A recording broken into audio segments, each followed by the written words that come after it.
Hi guys, কেমন আছো সবাই? আমি তো ভালো আছি। তো আমাদের এদিকে যখন আমি বেড়াতে আসি বাপের বাড়িতে, তখন আমার এগুলো লাগবেই।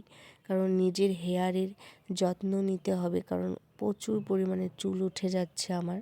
তো এটা হচ্ছে মেহেন্দি গাছ। সাধারণত তোমরা অনেকেই মেহেন্দি গাছের পাতা ব্যবহার করো, ঠিক আমার মতোই।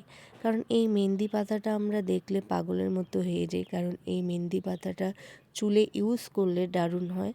চুলের গ্রোথ ভালো থাকে এবং চুলের গোড়াটা শক্ত হয়ে যায়, চুল কালো হয়ে যায় এবং যাদের সাদা চুল তাদের লাল হয়ে যায়। তো আশা করি এই পাতাটা আমার দারুণ লাগে ব্যবহার করতে। আপনাদের কেমন লাগে অবশ্যই আমাকে কমেন্টে জানাবেন। আর আমার ক্যামেরাম্যান হচ্ছে আমার কাকিমুনি আমাকে ভিডিও করে দিচ্ছে। তো সবাই মিলে একসঙ্গে এসেছি মেহেন্দি পাতা তুলতে। ভিডিওটি কেমন হলো অবশ্যই কমেন্টে জানিও তোমরা।